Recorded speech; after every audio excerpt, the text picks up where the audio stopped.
त्यसमा सबैजना आउनु नि। यो नेपालीहरूको टिम हो हैन, श्रमदान गर्ने ढुङ्गा बोक्ने टिम हो क्या यो चाहिँ। तपाईँले अघि नेता भन्नुभयो नि, द्याट्स मिस्टेक। तपाईँको श्रमदाता हो।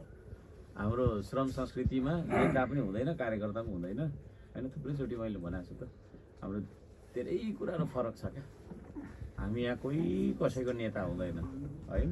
एकै खालको पोसाक लाउँछौँ हैन, प्रोबब्ली यो लाउँछौँ सबैले हैन। यही हुन्छ, भोलि पनि त्यहाँ देखिन्छ होला। अनि सबै एकै ठाउँमा ढुङ्गा बोक्ने हो है, त्यो खालको हुन्छ। र नेपालको चित्र त्यस्तो बन्छ, यस्तो रमाइलो हुन्छ भोलि होइन। हाम्रो सरकार आएपछि काम मात्रै गरिराखेको क्या मान्छे। भोलि त फेरि कर्फ्यू लाग्न सक्ने पनि अवस्था छ भन्ने सुनिएको छ। त्यो चाहिँ मलाई थाहा भएन, होइन। त्यो चाहिँ मैले अघि बाटोमा सुने, यता यो सप्तवर्षी तरिसकेपछि सुने मैले त, यस्तो छ अरे भन्ने सुनेपछि त। अब यो त हाम्रो पूर्व निर्धारित कार्यक्रम हो, लाइक 1 महिनाभन्दा बेसी समय भयो होला यो स्केड्युल गरेको।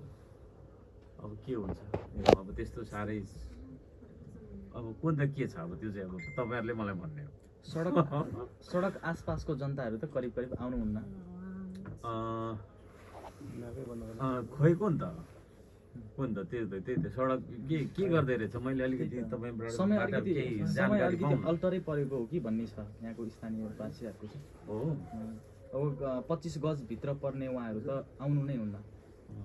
खोइ कुन त त्यो चाहिँ बिहानदेखि नै भत्काउनु भोलि बिहानदेखि भत्काइन्छ।